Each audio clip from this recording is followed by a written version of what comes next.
우리 교재 제4절 같이 공부하도록 하겠습니다. 이 4절에서는 비교 판정법을 공부하려고 합니다. 그리고 우리가 절 중간쯤에 보면 또 하나의 판정법이 있는데요. 바로 극한 비교 판정법이라고 불려지는 판정법입니다. 자, 우리 비교 판정법과 극한 비교 판정법 앞으로도 자주 사용될 판정법이라서 잘 알고 있어야만 합니다. 자, 우선 비교 판정법은 어떤 판정법인지를 같이 한번 알아보도록 하겠습니다. 자, 비교 판정법은 여러분들 화면을 보면 알 수 있듯이 양의 항을 갖고 있는, 즉 일반항이 양수로 주어지는 그런 급수를 우리는 보통 간결하게 양항급수라 얘기를 할 텐데요. 두 개의 양항급수 시그마 AN과 시그마 BN이 있다고 보겠습니다.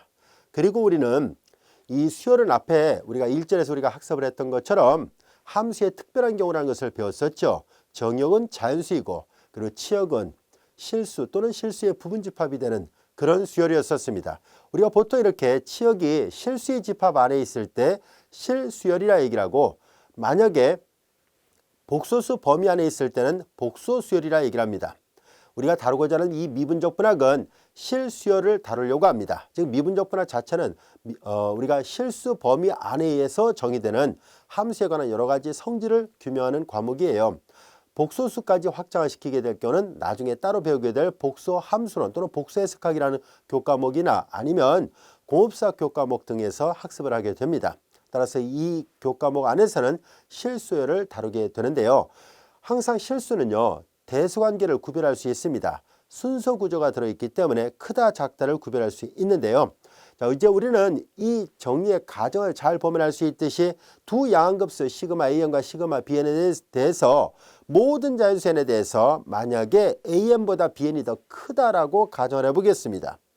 이때 만약에 큰 쪽의 급수, 즉 시그마 BN이 만약에 수렴하게 될 경우 작은 쪽은 어떠할까 하는 것을 알아보려고 해요.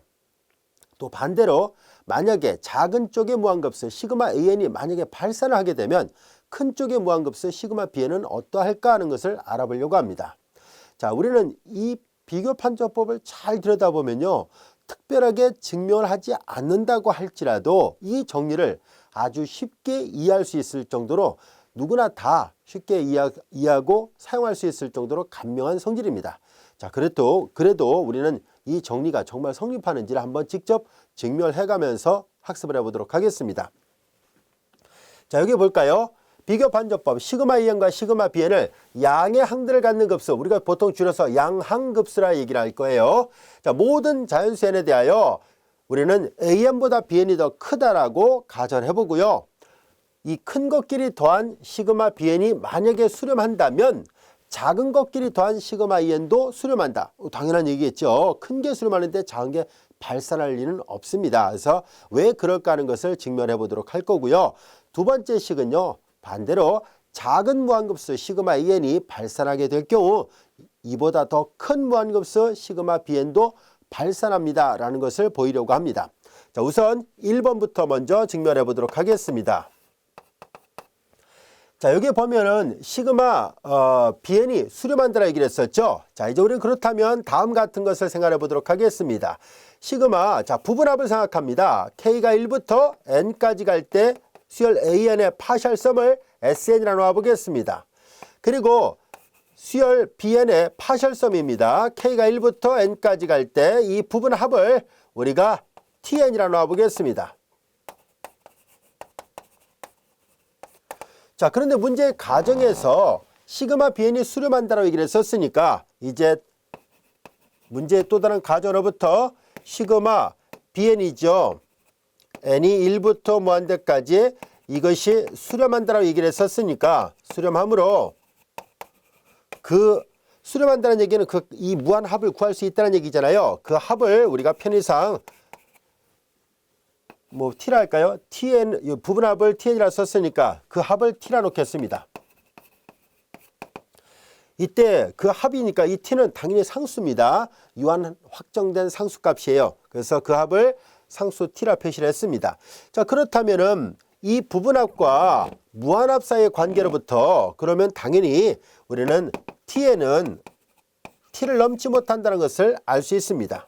얘가 당연히 성립하겠죠.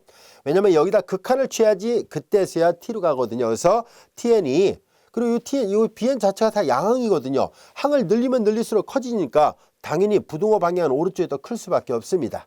여기까지가 됐죠. 또한 문제의 가정으로부터 모든 자연수에 대해서 이러하다라고 얘기를 했거든요. 그래서 한편 모든 자연수 n에 대하여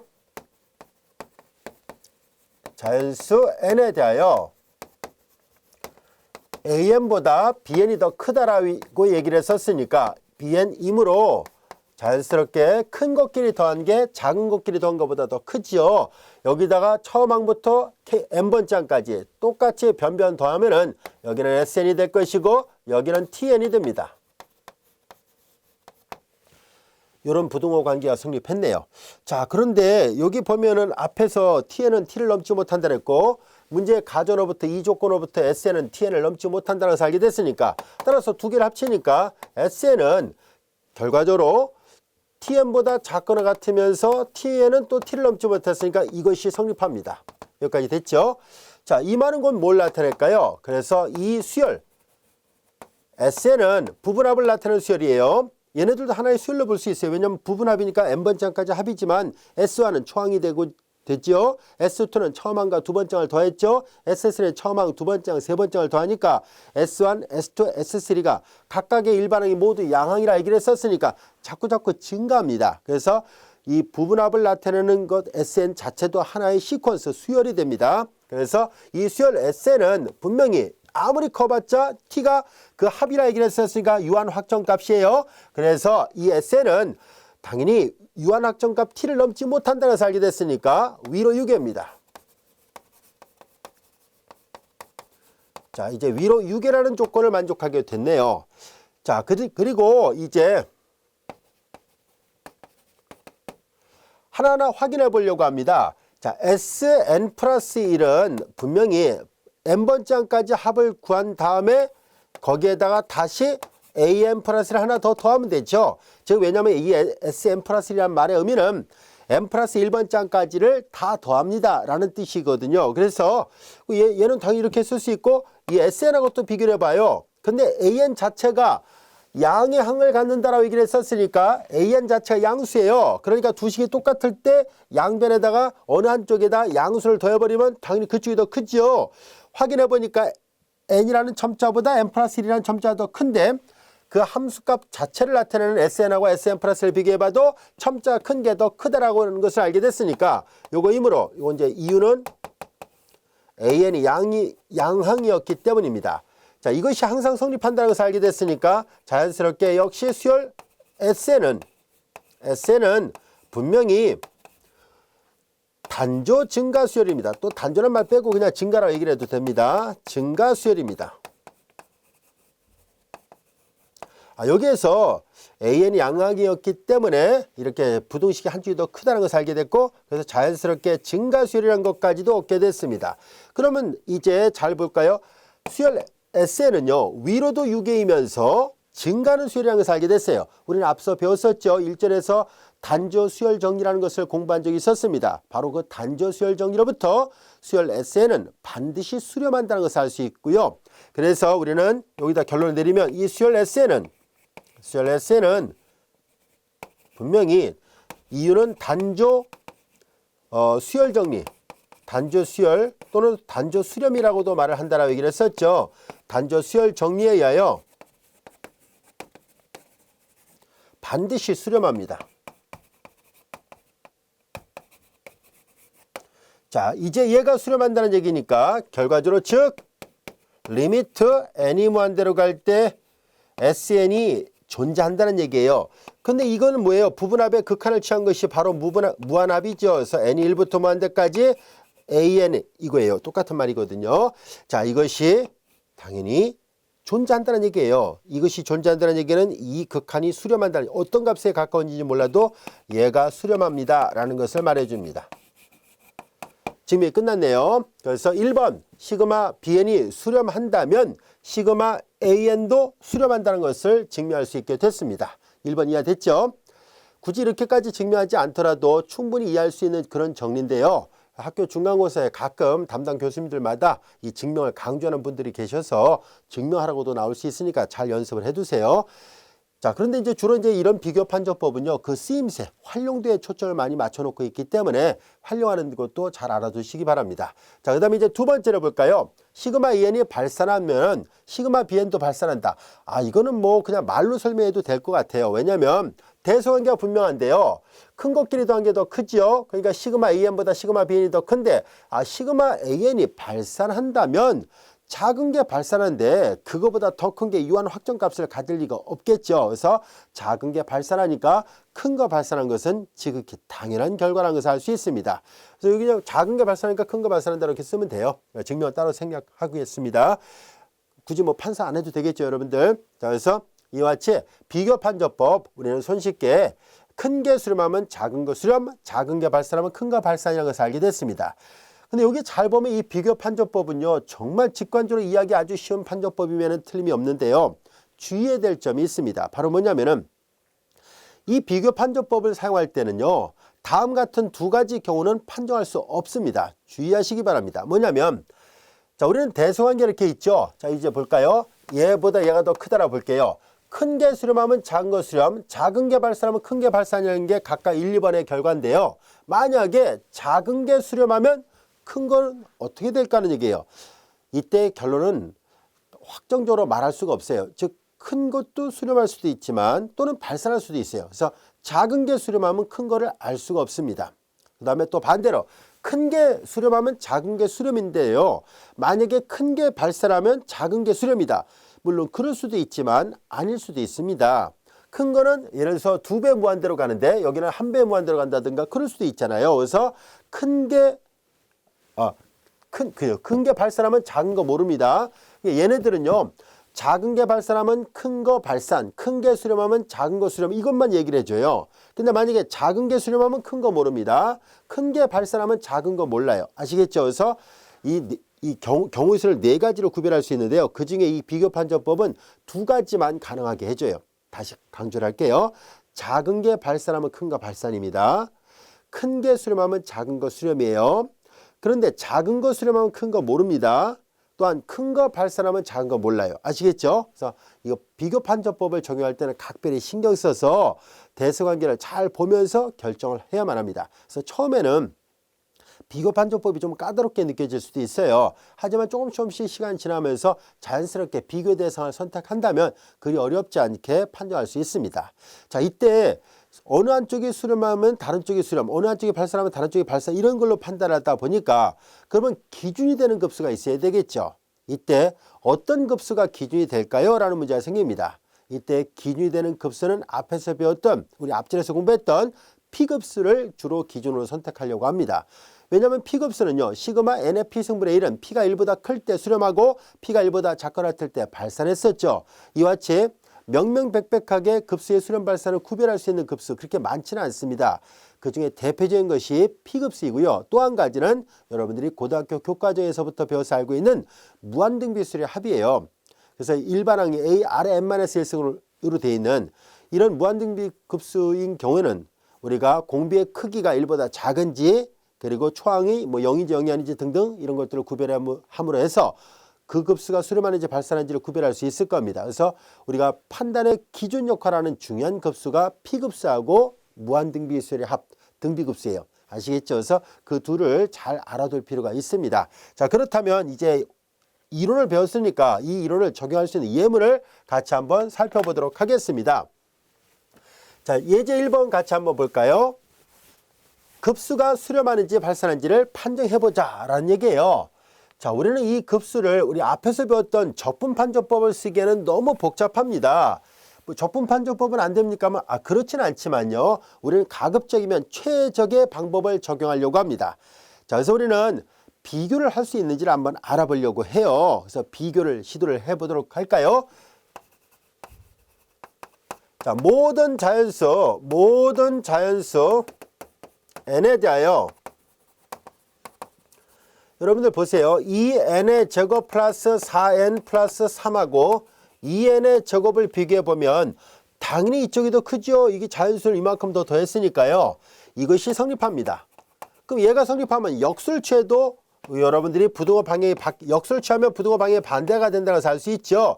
2n의 제곱 플러스 4n 플러스 3분의 1하고 2n의 제곱분의 1은 이렇게 대수관계가 뒤집혀지죠. 자, 이제 그렇다면 얘가 모든 자연수에 대해서 오른쪽이 더 크다는 얘기고요. 그래서 우리는 큰 것끼리 더한 게 당연히 더 크지요. 자, 그리고 양변에다가 똑같이 5를 곱해봐요. 그럼 여기다 양변에 5를 곱해도 역시 부등호 방향 변함이 없습니다. 그래서 양변에 5를 다 곱한 다음에 더했다라고 생각하면 되겠죠. 자, 그럼 이렇게 되네요. 자, 여기 시그마 n이 1부터 무한대, 1부터 무한대는 생략하도록 할게요. 자, 이제 우리는 이렇게 돼 있을 때 여러분들 보세요. 자, 이 5는 시그마의 성질상 바깥으로 내보낼 수 있어요. 2분의 1도 시그마의 성질상 바깥으로 내보낼 수 있으니까 오른쪽은 다시 한번 잘 써보면 2분의 5의 시그마 그리고 n의 제곱분의 1이라는 것을 알 수 있습니다. 얘는 여러분들이 잘 알다시피 p가 2인 p급수입니다. p급수는 p가 1보다 크면 수렴한다라고 얘기를 했었죠. 큰 게 수렴하는군요.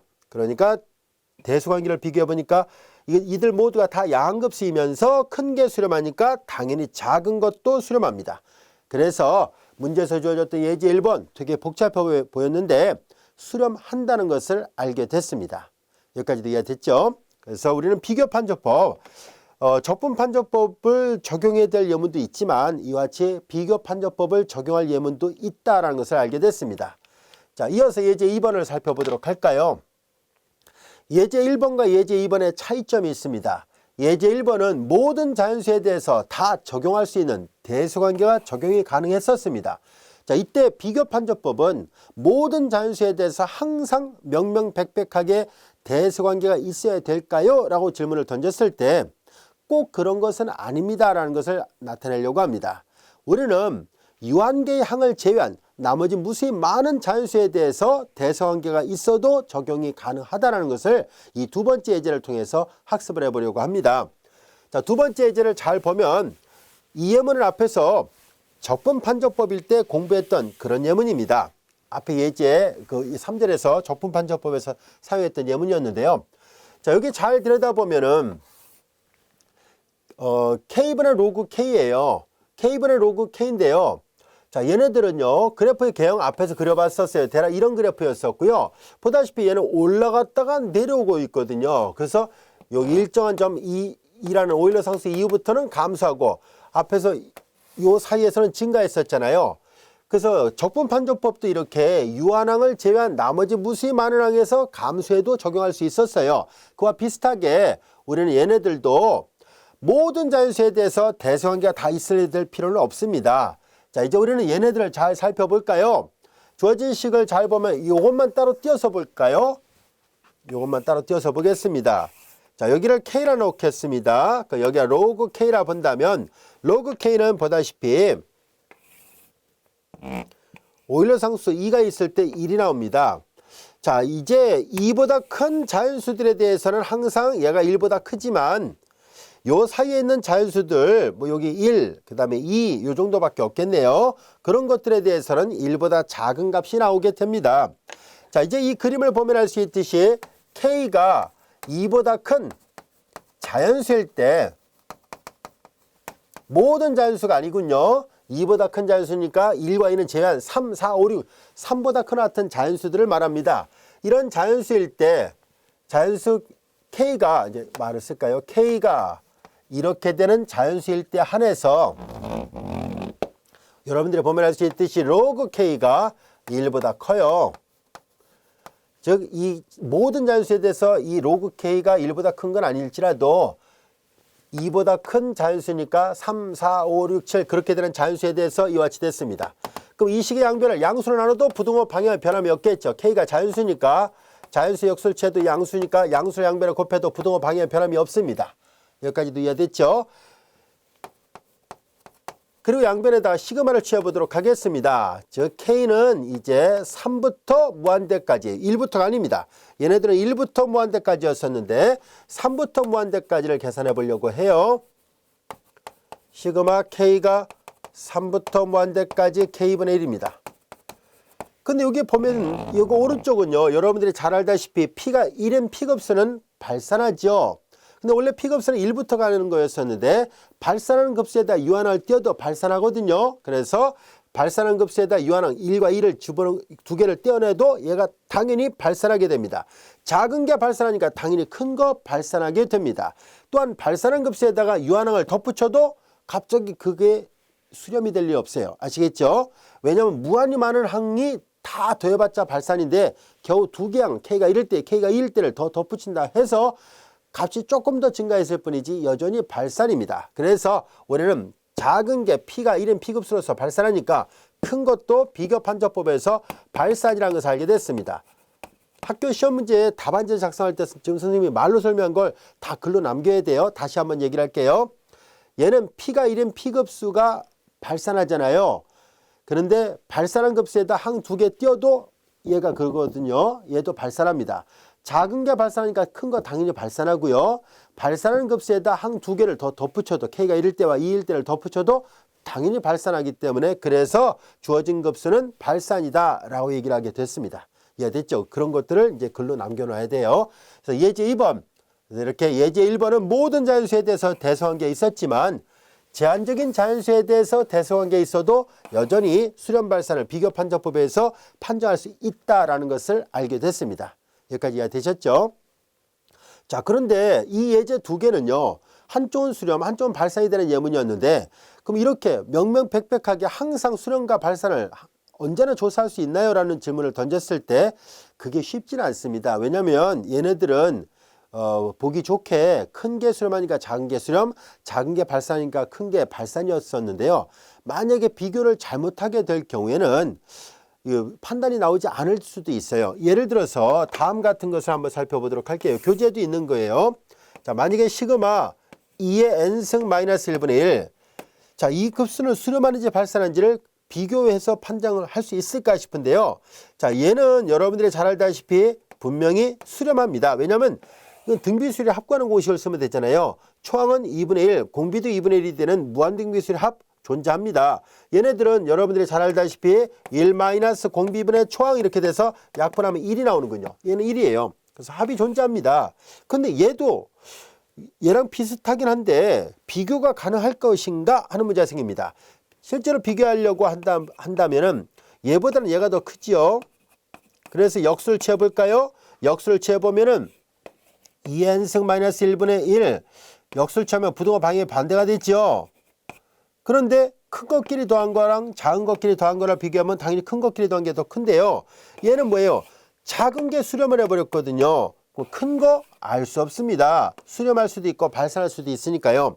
그래서 큰 게 수렴하면 작은 거 수렴, 작은 게 발산하면 큰 게 발산이지만 이와 같이 작은 게 수렴할 때 큰 거 어떤지 알 수가 없습니다. 그래서 모든 경우를 다 비교판정법에 의해서 판정할 수는 없다는 것을 알게 됐습니다. 그래서 이런 문제점을 해결하기 위해서 새로운 판정법을 하나 더 다뤄보려고 합니다. 그게 바로 지금 다루고자 하는 극한 비교 판정법입니다. 비교 판정법은 손쉽게 따로 외우지 않더라도 손쉽게 우리가 기억할 수 있었습니다. 그런데 극한 비교 판정법은 언제 어느 때 적용되는지를 잘 외우고 있어야만 합니다. 그래서 아주 중요한 판정법이고요. 쓸모가 꽤 많아요. 여러분들 별 표시해놓고 잘 기억해 두시기 바랍니다. 자, 이제 리미트 컴패리전 테스트 극한 비교 판정법 어떤 판정법인지 한번 볼까요? 시그마 A과 시그마 B에는 양의 항들을 갖는 급수, 즉 양급수예요. 그리고 이 상수 C는 상수예요. 0보다 큰 당연히 일반항이 양수니까 비율에 관한 극한도 음수가 나올 리는 없잖아요. 그래서 양수라는 것을 뻔히 알 수 있고 이 C는 컨스탄트 약자를 쓴 거예요. 무한대는 아닙니다. 자, 그러면 양의 상수가 나온다면 두 개의 급수는 동시에 수렴하거나 동시에 발산합니다 라는 뜻이에요. 즉 시그마 An과 시그마 Bn 두 개의 급수가 있을 때 일반항을 띄어서 이렇게 분수꼴의 극한을 취해본 결과 0도 아니고 무한대도 아니다는 뜻이에요. 얘는 0도 아니고 무한대도 상수니까 무한대도 아니에요. 0도 아니고 무한대도 아니면 시그마 Bn이 수렴하면 시그마 An도 수렴하고 거꾸로도 돼요. 시그마 An이 수렴하면 시그마 Bn도 수렴합니다. 발산도 마찬가지입니다. 따라서 두 개의 급수는 동시에 수렴하거나 동시에 발산한다는 것을 알 수 있는데요. 왜 이럴까 하는 것을 한번 살펴보도록 하겠습니다. 정말로 이렇게 될까요? 라는 얘기예요. 자, 이제 여기 볼까요? 우리는 극한을 취했는데 결국은 C의 한없이 가까워진다는 것을 알게 됐습니다. 그러면 우리는 이제 다음 같은 것을 생각해 보도록 할까요? 우리는 충분히 큰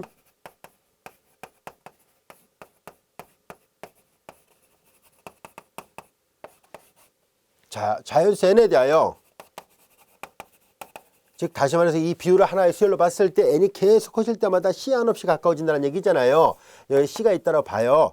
그러니까 b1분의 a1, b2분의 a2 편에서 한쪽으로만 가는 걸 생각해 볼게요. 이렇게 계속 극한을 취했을 때 가까워진다는 뜻이거든요. 이 bn분의 an이라는 수열이. 자, 이 c 한없이 가까워지는데요. 그러면 아주 충분히 큰 자연수 여기가 n 정도 있다라 봐요. 자, 그러면 얘보다 여기 보면 알 수 있듯이 b1분의 a1, b2분의 a2, b3분의 쭉 있는데 어떤 자연수보다 더 큰 자연수에 대해서 n보다 더 큰 n에 대해서 n일 때 우리는 다음 같은 것을 생각할 수 있을 겁니다. 우리는 자 이제 bn분의 an이 여기다 이렇게 n을 쓰면 안 되겠군요. 아주 큰 애는 뭐 이제 카운팅하는 셈을 하는 그런 자연수예요. 뭐 100만 번째 읽든 1000만 번째 읽든 간에 그거보다 더 큰 자연수 n에 대해서 이 c는 다음 같은 범위 안에 있다라고 말할 수 있을 겁니다. 즉 다시 말해서 우리는 다음 같은 요 c가 이렇게 여기가 소문자 m, 여기가 대문자 m 이렇게 보겠습니다. 여기가 m이 있고요. 여기가 소문자 m이 있다라 볼게요.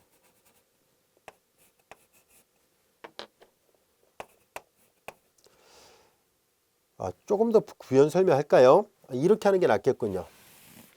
한 번 더 쓸게요, 선생님이. 갑자기 쓰는 것보다 아무래도 한 번 더 부연 설명하는 게 더 나을 것 같아요. 자, C가 어떤 상수잖아요. 자, 이제 C가 어떤 상수이니까 C가 어떤 양의 상수이므로 이렇게 쓰는 게 낫겠습니다. 상수이므로 그러면 모든 실수는요, 뭐 당연히 서로 비교를 할 수 있으니까 이렇게 되는 적당한 실수값을 선택을 해보려고 합니다. 자, 어떤 C가 양의 상수이므로 이렇게 되는 이것을 만족하는 적당한 상수 M과 대문자 M이 존재합니다. 여기까지 해야 되겠죠? 대문자 M이 존재한다는 것을 알 수 있습니다. 그렇지 않겠어요? 예를 들어서 원주율값 3.14는 어떻게 돼요? 3보다 크고 뭐 4보다 작다. 이렇게 판단할 수 있잖아요. 그래서 이렇게 된 M과 M이 당연히 있을 거라는 것을 알 수 있습니다. 실수의 조밀성 때문에 이런 수의 존재성을 우리는 보장할 수 있습니다. 한편 리미트 n이 무한대로 갈 때 자 bn분의 an이 문제에서 c라고 가정을 했었으니까 이거이므로 이렇게 말을 이어서 쓸까요? 이거이므로 아까 얘기했던 것처럼 충분히 큰 자연수를 하나 선택하도록 하겠습니다. 충분히 큰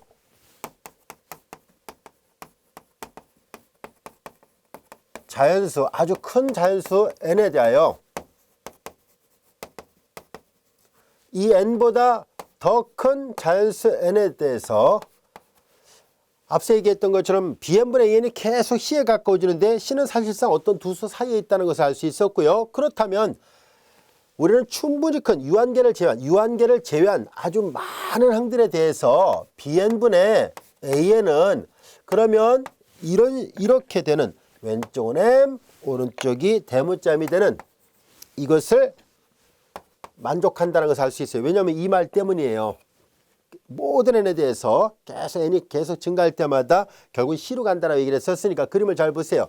bn분의 an이 계속 c에 가까워진다면은 유한계의 항은 이 구간은 소문자음과 대문자음 사이에는 안 들어갔을지라도 꽤 많은 무한히 많은 항들이 이 사이에 있다는 것을 알 수 있어요. 이것이 성립합니다. 여기까지 해야 됐죠? 근데 여기에서 이 시그마 bn과 시그마 an은 다 같이 양의 항을 갖는 급수라 얘기를 했었습니다. 그래서 이 bn이 양수예요. 자, 이제 bn이 양수이므로 양변에다 bn을 곱합니다. 양변에다 bn을 곱하면 부등호 방향의 변함이 없다는 것을 알 수 있죠. bn을 양변에다 곱했습니다. 그래서 이쪽은 소문자 m과 이쪽은 대문자 m이 같이 됐습니다. 여기까지도 이해됐죠? 이제 다 됐네요. 우리는 이제 여기에서 두 개의 급수가 동시에 수렴하고 동시에 발산한다고 말할 수 있는지를 알아보도록 하겠습니다. 자, 이때 자 1번 오른쪽 급수에다가 시그마를 붙여보도록 하겠습니다. 시그마 그 다음에 bn입니다. n이 1부터 무한대요. 아니면은 뭐 여기서처럼 대문자보다 더 큰 n 이상부터만 생각하면 되고요. 앞에서 배웠던 것처럼 수렴하는 급수에다 유한을 덧붙여도 수렴하고 발산하는 급수에다 유한을 덧붙여도 발산하니까 굳이 여기 시그마는 따로 표시하지 않도록 하겠습니다. 자, 이제 만약에 가정해 보겠습니다. 이것이 수렴한다면 하고 가정할까요?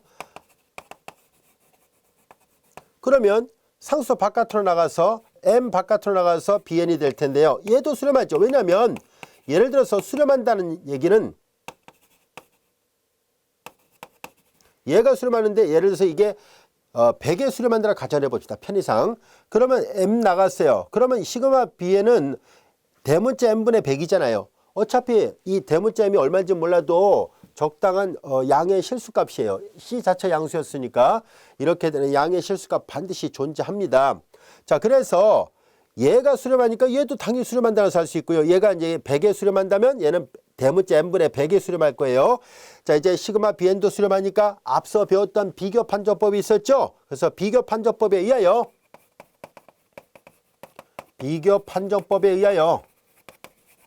조금 전까지 우리가 증명했었죠. 바로 시그마 이거보다 작잖아요. 이게 대수관계를 비교하면 시그마 AN도 당연히 수렴합니다. 그래서 우리는 시그마 BN이 수렴하면 당연히 시그마 AN도 수렴한다는 것을 알게 됐습니다. 거꾸로도 돼요. 이쪽 부등식 놓고 봐도 돼요. 얘가 수렴하면 얘도 수렴합니다. 이해됐죠?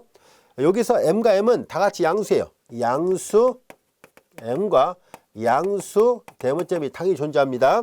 C 자체가 양의 상수라 얘기를 했었어요. 자, 이제 큰 게 수렴하면 작은 것도 수렴한다는 그 비교 판정법을 여기서도 똑같이 적용할 수 있었습니다. 그래서 시그마 bn이 수렴하면 시그마 en도 수렴하게 됐고요. 이번에는 발산을 한번 해볼까요?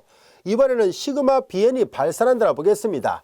자, 이제 시그마 그 다음에 m 이거부터 먼저 합시다. 만약에 시그마 bn이 발산을 해요. 만약에 얘가 시그마 bn이 발산한다면 발산하는 급수에다가 바깥에 노란색 m을 곱해요. 그게 얼마인지 몰라도 m을 곱하면 m은 상수니까 안에 들어갈 수 있죠. 그럼 얘가 이렇게 되겠네요. 근데 시그마 bn이 발산하는데 발산할 때 상수를 곱해도 당연히 발산하죠. 이것도 발산합니다. 그러니까 결과적으로 시그마 m 곱하기 bn이 발산하니까 작은 게 발산하면 어떻게 돼요? 큰 것도 발산하죠. 앞에서 배웠었습니다. 그래서 비교 판정법에 의하여 앞에서와 똑같이 비교 판정법에 의하여 작은 게 발산하면 얘가 발산하면 얘도 발산하죠. 그러니까 얘보다 큰 시그마 AN도 발산합니다. 그래서 우리는 동시에 수렴하거나 동시에 발산이라는 것을 알게 됐습니다. 시그마 bn이 수렴하면 시그마 en도 수렴, 시그마 bn이 발산하면 시그마 an도 발산이었었습니다. 이해됐죠? 자, 이제 우리는 이렇게 해서 극한 비교 판정법은 두 개의 무한급수의 일반항의 비율에 관한 극한을 조사해서 시그마 bn, 자, 이제 기억하기 좋게 합시다. 뭐 반대로 해석해도 되는데요. 이렇게 했으니까 시그마 bn이 만약에 수렴하면 시그마 an도 수렴, 시그마 bn이 발산하면 시그마 an도 발산, 이렇게 기억하면 돼요. 자, 여기는 이제 bn과 bn을 가지고 있잖아요. 그렇죠? 뭐 거꾸로 an을 갖고 해도 상관없습니다. 기억하기 좋게 한쪽으로만 해봅시다. 시그마 bn이 수렴하면, 즉 분수로 써서 분모를 bn이라고 놨을 때 시그마 bn이 수렴하면 분자 시그마 an도 수렴, 시그마 bn이 발산하면 분자 시그마 en도 발산입니다. 이해됐죠? 단 이렇게 동시에 수렴하거나 동시에 발산한 것은 이 c가 0보다 크고 무한대는 돼서는 안 됩니다. 그럴 경우에 한해서만 적용할 수 있습니다. 우리는 여기가 만약에 0이 되거나 무한대가 되는 경우는 따로 증명하도록 하겠습니다. 자, 일단 이 경우에 해당되는 것을 한번 살펴볼까요? 여기 좀 선생님 책에 따로 없었습니다만은 우리가 하나 더 언급을 하고 가도록 할게요. 이거 교재 연습 문제 있습니다. 교재 연습 문제 있는 건데요. 얘랑 관련이 있으니까 그럼 먼저 증명한 다음에 예문을 풀어보도록 하겠습니다. 교재에 있는 극한비교판정법은 요 C가 0보다 크고 무한대가 아니라는 가정하에서 나온 성질이에요. 하지만 이제 교재 연습 문제를 보면 이런 것들이 있어요. bn분의 an의 극한이 0이고, 즉 아까 0보다는 크다라고 얘기를 했었는데 0이 나온 거죠. 0이 나온 거예요. 0이 나오면서 만약에 분모가 수렴하면 분자도 수렴이에요. 그리고 만약에 얘가 무한대가 나와버리면 분모가 발산하면 이거 분모가 발산하면 분자도 발산입니다. 이때 주의할 점은 얘네들은요 한쪽만 가능합니다. 다시 말해서 아까는 두 개가 동시에 수렴 동시에 발산이라 얘기를 했죠. 수렴이면 수렴, 발산이면 발산이 가능한데요. 얘네들은 한쪽만 돼요. 이 비율에 관한 극한이 0이 나오고 분모에 급수를 붙인 게 시그마가 수렴할 때만 판단이 되고요. 만약에 얘가 0이 나왔는데 시그마 bn이 발산하면 이거 모릅니다. 판단이 안 돼요. 잠시 후에 발레가 있다는 것을 보이도록 하겠습니다.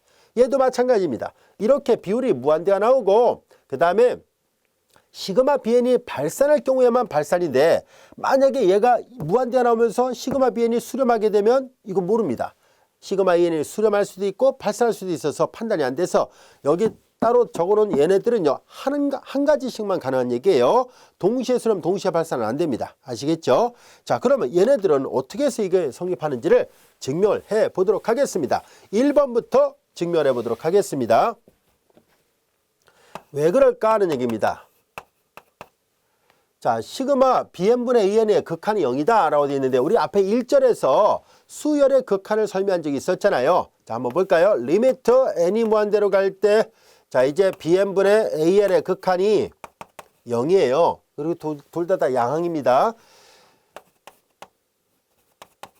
그러면 아주 충분히 큰 n에 대하여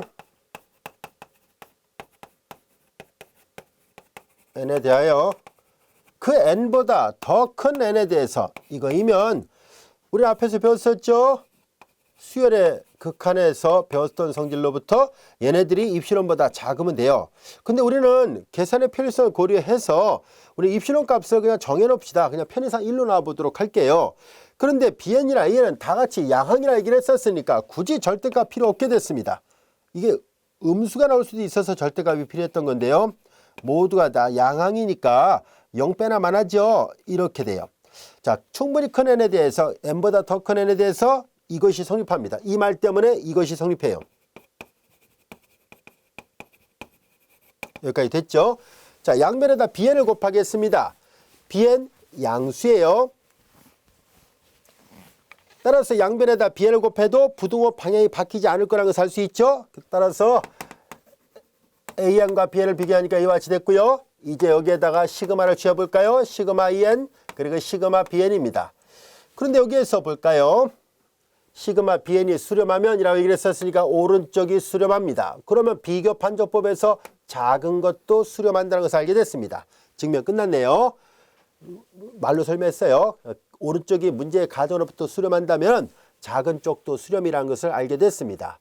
그런데 이 명제는 일반항의 극한이 0으로 가는데 만약에 시그마 bn이 발산하게 되면 시그마 en의 수렴 발산을 모릅니다. 주의를 해야 돼요.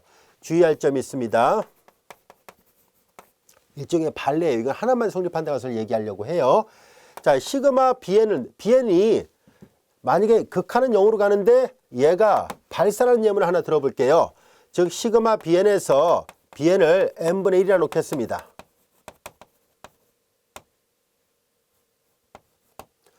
자, 이제 시그마 bn을 n분의 1로 놓고요.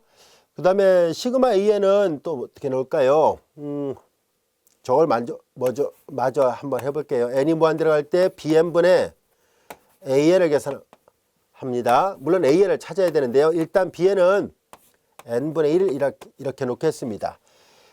그 다음에 이제 an을 넣었는데 지금 발레를 하나 들려고 그래요. 즉 시그마 여기가 발산을 하게 될 경우 얘는 모릅니다. 모른다가 답이에요. 수렴할 수도 있고 발산할 수도 있어요. 그래서 아무 예제를 하나 들어볼게요. 자, 이제 an은 n의 제곱분의 1로 나와볼까요? n의 제곱분의 1로 나와봐요. an은 n의 제곱분의 1. 이거 p가 2인 p급수니까 수렴하지요. 내항분의 외항을 정돈합니다. 리미트 n이 무한대로 갈 때 n의 제곱분의 n 이렇게 하니까 약분하면 n분의 1이죠. n분의 1이니까 극한 0으로 갑니다. 분명히 bn분의 2n의 극한은 0으로 가고 시그마 Bn은 발산을 했는데 시그마 An이 수렴하는 예문입니다. 그쵸? 그런데 여기에서 그러면 이거 발산해도 수렴합니까? 하면 그건 아니에요. 자, 수렴하면 확실히 수렴이 맞아요. 수렴하면 얘가 확실히 비교판정법에서 수렴이 맞지만 얘가 발산할 경우에는 0이 나오면서 얘가 발산하게 되면 얘를 모릅니다. 수렴할 수도 있고요. 발산할 수도 있어요. 자, 그래서 우리는 그렇다면은 다음 같은 것을 한번 생각해 보도록 하겠습니다. 자, 이제 주어진 식에서 이 비율이 0으로 가고 그 다음에 시그마 Bn이 발산을 했는데 여전히 얘가 발산하는 예문을 하나 들어보려고 합니다. 뭐 예문을 하나 만들면 돼요. 자, 이제 이런 거 여기도 두 번째 한번 볼게요. 자, 시그마 Bn이 발산하고 Bn분의 An은 0으로 갔지만 실질적으로 이거 맞아 결론을 내려야 되겠죠. Bn분의 An의 극한은 0으로 가고 시그마 Bn은 발산을 했는데도 불구하고서 시그마 An 즉 시그마 n의 제곱분의 1은 분명히 수렴했습니다. 그래서 이런 결과 나왔어요. 그런데 이번에는 일반응의 극한은 0으로 가고 시그마 Bn은 여전히 발산하는데 시그마 An도 발산하는 예문을 하나 들어보겠습니다. 그래서 시그마 An 모양을 하나 정해야 되겠죠. 시그마 Bn도 하나 정할 거고요. 자, 그 다음에 이제 Bn분의 An의 모양이죠. Bn분의 An의 모양인데 얘가 극한이 0이 나오게 하면서 동시에 발산한 경우에 있는지를 알아보도록 하겠습니다. 예문 하나 만들면 되죠. 자, 그래서 한번 만들어 볼까요? 예를 들어서 어떤 걸 하는 게 좋을까요? 일반응의 극한은 0으로 가게 하려고 해요. 그러면은 예를 들어서 여기가 루트를 해봅시다. 루트 n분의 1이에요. 자, 루트 n분의 1이고요. 그 다음에 내항분의 외항 이렇게 하려고 하는데요. 여기를 계산해 좋게 루트 n분의 1로 합시다. 루트 n분의 1로 하고 여기를 n분의 1로 할게요. 자, 그러면 여기가 루트 n분의 1이고요. 여기가 n분의 1이에요. 잘 보세요. 얘네들은 P가 1인 P급수니까 발산, P가 2분의 1이니까 얘도 발산이에요. P급수 판정법으로부터. 근데 Bn분의 An의 극한을 조사합니다. 리미트 n이 무한대로 갈 때 n분의 루트 n인데요. 이건 얘는 루트 n의 제곱과 같아요. 그러니까 약분되죠. 그래서 정돈하니까 루트 n분의 1이죠. 0이 나옵니다. 보세요.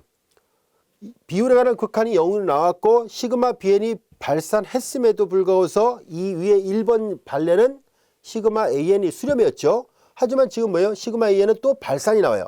그러니까 이게 0이 나오면서 그 분모에 있는 이 수열의 무한급수가 발산하게 되면 분자가 수렴할 수도 있고 발산할 수도 있어서 판단이 안 됩니다. 이해됐죠? 그래서 얘는 꼭 하나만 판단이 돼요. Bn분의 An의 극한이 0으로 가고 분모에 시그마 붙인 것이 수렴한다면 그때서야 비로소 분자의 무한급수도 수렴한다는 것이 판정이 된 거예요. 그래서 이런 발레가 있으니까 얘가 0이 되고 얘가 발산이면 얘는 알 수가 없어요. 수렴할 수도 있고 발산할 수도 있으니까 판정이 안 됩니다. 그래서 얘는 꼭 한쪽만 되는 판정이에요. 동시에 수렴은 동시에 발산이 안 됩니다. 판단할 때 각별히 주의해야 돼요. 자, 이번에는 0이 아니라 무한대로 나오면 그때는 시그마 Bn이 발산할 경우에 한해서만 시그마 An도 발산입니다. 얘도 수렴이면 알 수 없습니다. 아시겠죠? 그러니까 한쪽만 됩니다. 얘도. 자, 2번도 증명해 보도록 하겠습니다. 자, 이제 리미트 n이 무한대로 갈 때 Bn분의 An이 무한대로 간다고 했었잖아요. 자, 이제 그렇다면은 충분히 큰 n에 대하여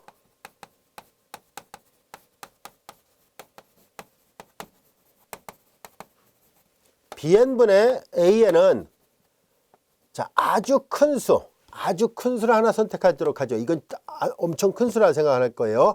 우리 앞에서 수열의 극한 단원에서 무한대로 갈 때의 의미가 아무리 큰 수를 잡아도 그보다 더 커지는 것이 있다면 발산한다는 것을 배웠었습니다. 그래서 충분히 큰 n에 대하여 자, 이것이 성립합니다. 역시 Bn하고 An은 다 같이 양수거든요. 양변에다가 Bn을 곱해도 부등호 방향은 변함이 없습니다. 따라서 시그마를 취해도 부등호 방향이 변함이 없죠. 자, 이제 보세요. 이제 비율하는 극한이 무한대가 나와서 이렇게 됐고요. 이번엔 시그마 Bn이 말로 설명할게요. 앞에서 비슷한 거 다 했었으니까요. 시그마 Bn이 수렴한다면 발산한다면이죠. 정정합니다. 발산한다면 이 m은 적당한 양수분의 양수니까 이거 양수거든요. 충분히 큰 양수에 대해서 이 m은 상수니까 내보내면 얘가 발산하는데 발산한 데다가 양의 상수를 곱해도 당연히 발산하죠. 작은 게 발산하니까 큰 것도 발산합니다. 그래서 앞에 배웠던 비교 판정법으로부터 이 정리의 두 번째도 증명이 가능해졌습니다. 자, 그래서 확인해 본 결과 bn분의 an의 극한이 무한대로 나오고 분모에 시그마 붙인 것이 발산한다면 분자도 발산하게 됩니다. 위에 거랑 아래 거는 하나씩만 성립합니다. 수렴일 때 수렴, 발산일 때 발산이에요. 발산이면 모르고 수렴일 때도 모릅니다. 그럼 이 두 번째도 발레가 있는지를 살펴봐야 되겠죠. 네, 발레를 하나 들어보도록 하겠습니다. 일반의 극한이 무한대로 가고 시그마 이제 bn이 수렴하게 될 경우 과연 시그마 an이 수렴이라 말할 수 있는지 또는 발산이라 말할 수 있는지를 한번 살펴보도록 하겠습니다. 자, 그런데 두 가지가 다 가능하기 때문에 이럴 수도 있고 저럴 수도 있어서 결국은 여기가 수렴이면 판정이 안 된다는 얘기를 하려고 해요. 발레를 하나 들으려고 합니다. 앞에 이것도 발레를 들은 거예요. 자, 2번에 대한 발레입니다. 자, 두 가지를 들어야 되겠죠. 자, 비율은 무한대로 가고 시그마 bn이 수렴하는 예문, 즉 시그마 bn을 이렇게 잡도록 하죠. p가 2인 p급수를 잡도록 하겠습니다. 그리고 시그마 an은 뭐로 잡을까요? 이제 이걸 염두에 두고 만들도록 할게요. bn분의 an의 비율에 관한 극한을 조사하려고 하니까 bn은 n의 제곱분의 1이죠. 그럼 여기는 그냥 n분의 1로 일단 잡아봅시다. 그럼 여기 n분의 1 잡아보면 하나 지워지죠. 내양분의 외양을 하니까 리미트 n만 남고 그래서 무한대가 나와요. 자, 비율에 관한 극한은 무한대가 됐는데 시그마 bn은 수렴하지요. 하지만 시그마 an은 발산합니다. 이거 수렴해도 무조건 발산입니까? 하면 그건 아니에요. 이런 예문 때문에 이제 얘가 수렴했지만 얘가 발산이 됐지만 이번에 수렴하면서 얘도 수렴하는 경우가 있다는 것을 말하려고 합니다. 하나를 더 들어보도록 하겠습니다.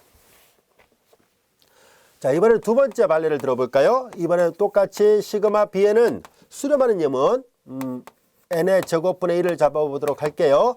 그 다음에 시그마 an도 이제 선택을 하는데요. 이번에는 뭐를 할까요? 똑같이 할까요?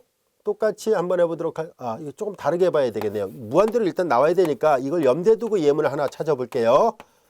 발레는 무지 많아요. 그래서 여기를 n의 제곱분의 1로 놨습니다. 자, 그 다음에 이제 an을 선택을 해야 되는데요. 이렇게 놔봅시다. 자, 이제 얘가 수렴하는데 방금 전에 얘는 발산이 나왔었죠. 둘 다 수렴하면서 비율이 무한대가 나오는 예문을 하나 만들도록 하지요. 계산의 편리성 때문에 이게 3승을 합시다. 3승. 여기는 제곱이라 해보겠습니다. 자, 이렇게 하면 되겠네요. 자, 내양분의 외양을 해봐요. 지워지죠? 그래서 주어진 식을 정돈하니까 n만 남고 역시 무한대 나옵니다. 분명히 비율에 관한 극한이 무한대인데 이 두 개의 급수는 동시에 수렴하죠. 아까는 한쪽은 수렴인데 한쪽은 발산이었잖아요. 그래서 이게 발산이 아니라 수렴으로 바뀌면 이건 발산할 수도 있고 수렴할 수도 있어서 판단이 안 됩니다. 구별이 잘 돼야 됩니다, 여러분들. 자, 그래서 이건 연습 문제에 있는 것을 이제 구별하자는 취지에서 같이 본문 설명할 때 같이 한 거거든요. 잘 보세요. 극한 비교 판정법은 비율이라는 극한이 0도 아니고 무한대도 아니면 동시에 수렴하고 동시에 발산한다는 것을 알게 됐습니다. 이해됐죠? 자, 그런데 만약에 이게 0이 나오면 시그마 bn이 수렴할 때만 시그마 an이 수렴합니다. 얘가 무한대가 나오면 시그마 bn이 발산할 때만 얘가 발산입니다. 아시겠죠? 그래서 그거 잘 구별하세요. 자, 그러면 이제 예문 하나 살펴보도록 하겠습니다. 예제 3번은 앞서 비교를 하려다 보니까 작은 게 수렴했는데 얘가 얘랑 뭐랑 비교가 됐어요? 시그마 2n 승분의 1과 비교를 했었는데 작은 게 수렴하는 바람에 얘를 판단할 수가 없었잖아요. 자, 이런 문제가 발생하기 때문에 비교 판정법은 마냥 좋은 것은 아니라는 것을 알 수 있습니다. 자, 그래서 이 문제를 극한 비교 판정법을 이용해서 판단을 해 보려고 합니다. 앞서 다뤘던 극한 비교 판정법 비율에 관한 극한이 0도 아니고 무한대도 아니고 그러면은 시그마 bn이 수렴하면 시그마 an도 수렴, 시그마 bn이 발산하면 시그마 an도 발산이거든요. 자, 그래서 저 예문을 하나 살펴보도록 하겠습니다. 우리는 얘를 an이라 놓고요. 자, 주어진 급수에 an은 문제에서 주어졌던 급수를 an이라 놓겠습니다. 그리고 bn은 우리가 판단할 수 있어야 돼요. 그런데 잘 보면 아까 2n 승분의 1은 분명히 수렴한다는 것을 알 수 있었잖아요. 그래서 an을 이걸로 놓고 bn을 이것이라 놓겠습니다. 비교를 하려는 것이 아니라 극한 비교를 계산하려고 합니다. n이 무한대로 갈 때 bn분의 an을 계산합니다. 리미트 n이 무한대로 갈 때 bn은 2의 n승분의 1이고 bn은 2의 n승 마이너스 1분의 1이죠. 내양분의 외양을 정돈합니다. 자, 이와 같이 내양분의 외양을 정돈하는데요. 주어진 식에서 이제 주어진 식을 잘 들여다보면 리미트 n이 무한대로 갈 때 2의 n승 마이너스 1분의 2n승인데 자, 분모 분자를 전부 다 2n승으로 나눠볼까요? 자기 자신을 놨으니까 1 그리고 2n승분의 1이고 n이 무한대 할 때 역수꼴이니까 0으로 가죠. 그 비율이 1이 나옵니다. 0도 아니고 무한대도 아니었네요. 그러면 시그마 bn이 수렴하면 시그마 an도 수렴한다는 것을 얻을 수 있죠. 자, 이제 우리는 시그마 bn을 계산해 봅니다. 시그마 2n승분의 1은 1이었잖아요. 초항은 2분의 1, 공비가 2분의 1인 무한등비수의 합 존재합니다. 요거이므로 수렴을 썼습니다. 그래서 극한비교 판정법을 쓸 수 있는 문제예요. 그리고 학교 시험 문제 답안지를 작성할 때요. 무슨 판정법으로 수렴한다, 발산한다 명명백백하게 구별을 해줘야 돼요. 그리고 이 이유를 써줘야 된다는 뜻이에요. 극한비교를 사용하고 있었다는 뜻입니다. 극한비교 판정법에 의하여 주어진 시그마 2의 n승 마이너스 1은 분명히 수렴합니다. 비교는 안 됐었는데 쉽게 비교가 안 됐었는데 그러나 극한비교 판정법을 쓰니까 수렴이라는 것을 알 수 있었습니다. 여기까지가 됐죠. 그래서 극한비교 판정법 아주 유용한 판정법입니다. 자, 그러면은 여기서 한 가지 의문이 드는군요.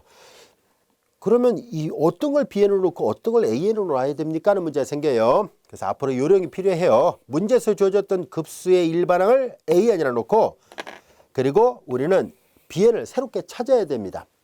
방금 전에 했던 것처럼 이렇게 새롭게 찾아야 되는데 이때 시그마 bn이 수렴하는지 발산하는지를 알고 있어야 돼요. 그래야 판단할 수 있습니다. 그러다 보니까 그럼 bn으로 선택할 수 있는 예문 그리 많지 않다는 것을 알 수 있습니다. 바로 bn으로 선택할 수 있는 예문은 명명백백하게 수렴 발산이 구별되는 P급수라든가 아니면 지금 본 것처럼 등비급수예요. 이런 경우에 한해서는 좀 더 쉽게 판정이 가능하니까 앞으로 bn은 P급수 내지는 등비급수를 염두에 두고 놓도록 하겠습니다.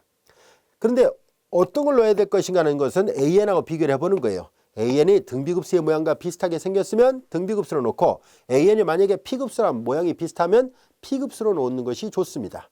이해됐죠? 자, 그렇다면은 다른 예문을 또 하나 살펴보도록 하겠습니다. 자, 조금 전에 예제 3번은 등비급수랑 유사한 모양이 돼서 bn을 등비급수로 놓고 비교를 했는데요. 이번에 모양을 보니까 P급수, 물론 P급수는 아니에요. P급수는 아닌데 P급수가 굉장히 복잡한 모양으로 연결되어 있다고 가정을 한다면 이 예문은 P급수랑 관련지어서 시그마 bn을 선택하면 됩니다. 자, 한번 해볼까요? 자, 수렴하는지 발산하는지 조사하시라고 얘기를 했는데요.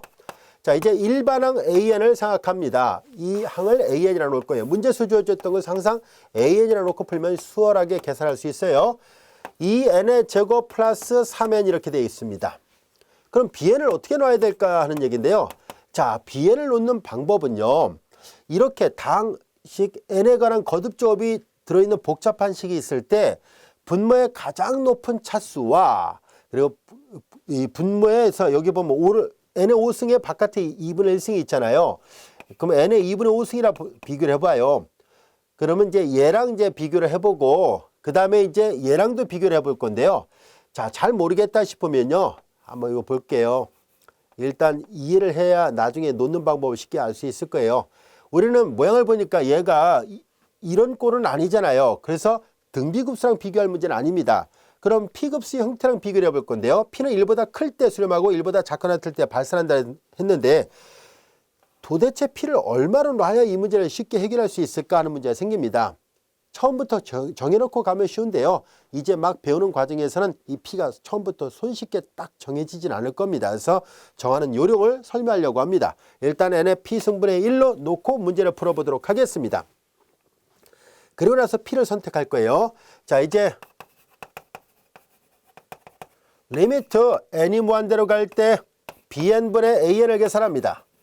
리미트 n이 무한대로 갈 때 bn은 n의 P승분의 1이고 그리고 an은 루트 5 플러스 n의 5승분의 2n의 제곱 플러스 3n이 같이 되는데요. 자, 내양분의 외양을 정돈하겠습니다. 그리고 다시 정돈해서 계산하도록 하지요. 자, 그럼 주어진 식은 리미트 n이 무한대로 갈 때 분모는 루트, 자, n의 5승을 먼저 쓸게요. n의 5승 플러스 5 이렇게 되네요. 그리고 내양분의 외양이니까 위로 올라갔죠. 지수법칙 적용하니까 2n에 p 플러스 2승 그리고 3n에 p 플러스 1승 이렇게 되어 있습니다. 한 번만 더 써볼까요? 자, 이제 얘네들은 n의 5승 플러스 5에 전체 2분의 1승이고 2의 n의 p 플러스 2승 플러스 3n의 p 플러스 1승 이렇게 돼요. 여기까지 됐죠? 자, 그런데 여기서 잘 볼까요? 이거 뭐 형식적으로 얘를 다 전개했다고 가정해보고 보면 가장 높은 그 지수는 n의 2분의 5승입니다. 근데 여기는 n의 p 플러스 2승이 비교해보면 이게 더 크죠? 그러니까 여기서 가장 높은 n의 거듭조합은 p 플러스 2가 되는데요. 우리 결국은 n에 관한 거듭조합분의 n에 관한 거듭조합의 비율에 관한 극한을 계산하는데 수열의 극한에서 만약에 분모의 거듭조합이 더 크면은 이건 무조건 0으로 가게 되고요. 분자의 거듭조합이 더 크면 무조건 무한대로 가게 되어 있습니다. n이 증가하고 있기 때문이에요. 그러다 보니까 얘가 0도 아니고 무한대도 아닌 그럴 경우에만 쉽게 판단이 되잖아요. 동시에 수렴, 동시에 발산이니까요. 그래서 우리는 여기에서 그러면은 아예 P를 이 극한을 손쉽게 구할 수 있는 그런 P를 하나 선택해 보려고 합니다. 예를 들어서 다음 같은 것을 한번 살펴보도록 할까요? 만약에 요거 다 형식적으로 전개에 따라 가정하면 2분의 5승이죠? 얘도 만약에 다 지수가 2분의 5승이 나와준다면 극한을 취하면 분모 문제의 차수가 같으면 처차의 개수분의 개수가 답이니까 2가 되겠죠. 2는 0도 아니고 무한대도 아닌 상수니까 동시에 수렴 동시에 발산 가능합니다. 자, 그래서 전체적으로 본다면 얘가 전개했을 때 2분의 5 그럼 얘도 2분의 5가 나오려면 P 플러스 2가 2분의 5가 나오게끔 P를 선택하려고 합니다. 넘기면 2를 빼는 거니까 2분의 4 2분의 1로 잡으면 되겠군요. 자, 그러면 P를 2분의 1로 잡아볼까요? 처음부터 그럼 P가 2분의 1이었더라 볼게요. 자, 그러면 P가 2분의 1 이렇게 되어 있습니다. 자, 이렇게 P가 2분의 1이었으면 2분의 1 더하기 2분의 4니까 2분의 5죠? 2분의 1 더하기 1이니까 2분의 3이 됐죠? 자, 이렇게 됐습니다. 과연 극한이 쉽게 판단이 되는지 한번 살펴볼까요? 여기 2분의 3이 같이 됐습니다. 자, 그러면 이제 잘 보세요. 여기 2분의 1승이니까 얘네들을 형식적으로 우리가 이항정리를 쭉 전개했다고 가정한다면 가장 높은 차수, 왜냐면 앞에서부터 내림차수로 가잖아요. 그래서 가장 높은 차수는 n의 2분의 5승이 돼서 결과적으로 앞에 개수 1이고 얘가 2가 되니까 극한이 2가 나옵니다. 이해됐죠? 이 극한이 2가 나왔다는 얘기는 0도 아니고 무한대도 아니니까 극한 비교 판정법을 쓰려고 합니다. 얘가 2가 나왔고요. 그 다음에 시그마 BN이 보다시피 시그마 2분의 1은 루트란 얘기잖아요. 이거는 P가 2분의 1, 1보다 작으니까 이것은 발산하죠. 얘가 발산하므로 그래서 극한 비교 판정법에 의하여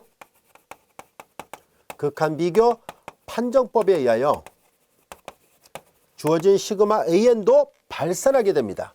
동시에 수렴 동시에 발산이라 했었으니까 시그마 AN도 역시 발산입니다. 이해됐나요? 그래서 이렇게 극한 비교 판정법은 리미트 BN분의 AN을 이용해서 0도 아니고 무한대도 아니라면 동시에 수렴 동시에 발산을 이용해서 판정하면 되고요. 자, 이제 P를 잡는 요령을 설명했었으니까 그 식을 잘 관찰한다면은 처음부터 P를 제대로 잘 놓고 계산할 수 있습니다. 처음에 아직 익숙하지 않으면요, 이렇게 선생님이 한 것처럼 먼저 P라 놓고 쭉 가서 분모 분자의 차수가 같아지게끔 하는 P를 선택하는 것이 요령입니다. 이해됐죠? 그래서 이렇게 하면 좀 더 손쉽게 문제를 풀 수 있습니다.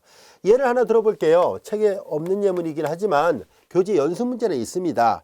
자, 이제 그렇다면은 다음 같은 문제를 한번 생각해 보도록 할게요. 시그마 n이 1부터 무한대까지 사인 n의 p승분의 1입니다.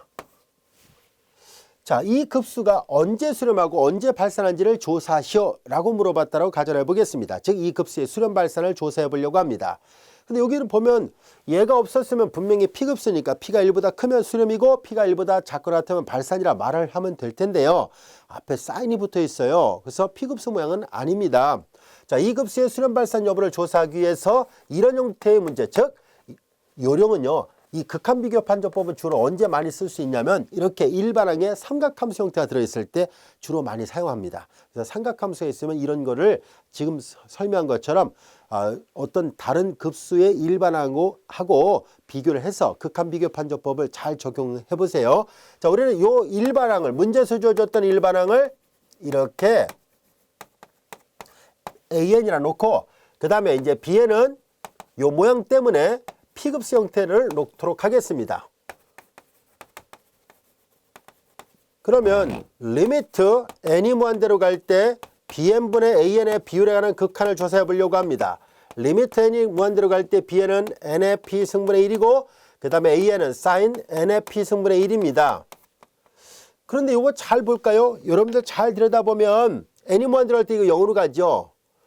p는 여기에서 조건을 붙일까요? 단 P는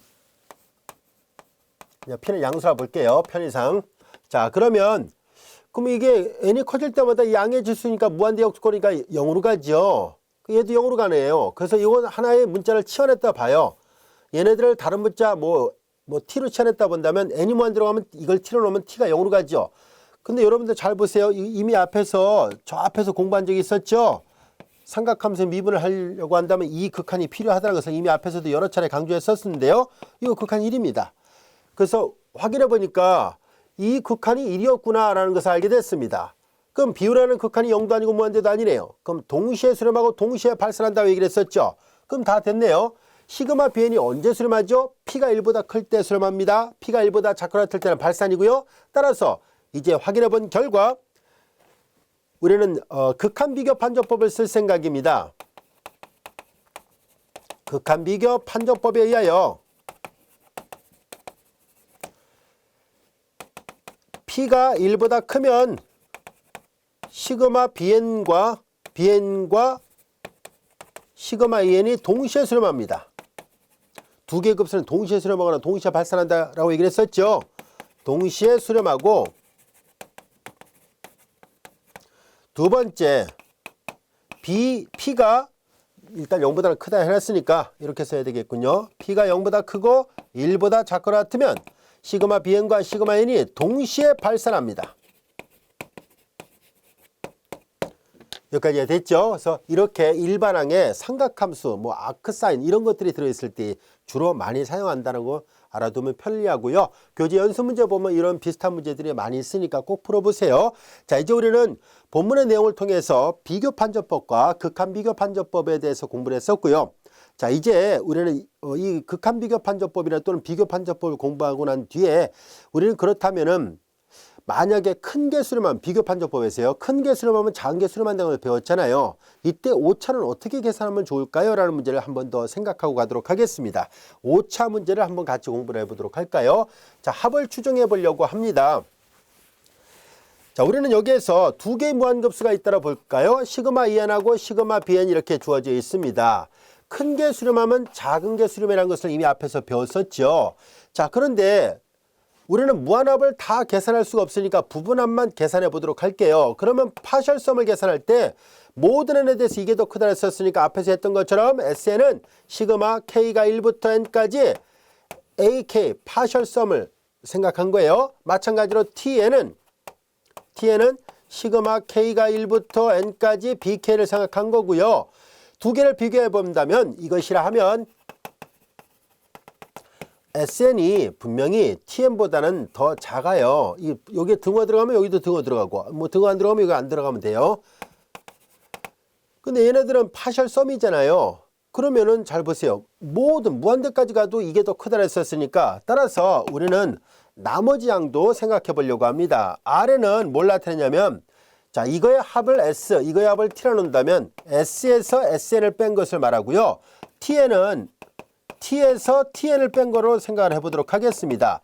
처음 항부터 n번째 항까지를 SN이라 했을 때 S에서 SN을 뺀다는 얘기는 그럼 AN 플러스 1, AN 플러스 1 이렇게 되겠죠. 여기는 처음부터 BN까지 합을 뺀 것이니까 BN 플러스 1, BN 플러스 1 이렇게 됩니다. 근데 항상 얘가 더 크다라고 얘기를 했었으니까 RN하고 TN을 비교해 본다면 TN이 더 커요. 그쵸? 한눈에 봐도 알 수 있습니다. RN보다는 당연히 TN이 더 크다는 것을 알게 됐습니다. 따라서 우리는 만약에 대소관계를 이용해서 큰 개 수렴할 때 작은 개 수렴이라고 말을 했을 때 이 작은 쪽의 합을 대략적으로 추정을 해보려고 합니다. 이때 추정을 할 때 큰 거의 급수의 잉여항, 나머지 항이 얼마인지를 보고 그러면은 이 작은 쪽의 급수의 잉여항, 나머지 항은 얘를 넘지 못하거든요. 그래서 오차의 최대 허용 한계는 얘다라고 말을 하려고 해요. 이해됐죠? 자, 간단한 예를 하나 살펴보도록 할게요. 합을 추정하는 방법은 그리 어렵지 않습니다. 예제 5번 같이 한번 볼까요? 100번째 항까지 합을 이용하여, 물론 이거는 손으로 다 계산할 수가 없어서 책의 결과를 그냥 인용하도록 할게요. 처음 항부터 100번째 항까지 합을 계산해서 이거의 합의 근사값을 추정해 보려고 해요. 이 근사 추정치에 대한 오차를 계산할 수 있을까요? 라고 묻고 있습니다. 자, 우선은 이 급수의 수렴 발산 여부를 비교해 보려고 하는데요. 여러분들이 잘 알다시피 n의 3승 플러스 1하고 n의 3승을 비교하면 당연히 얘가 더 커요.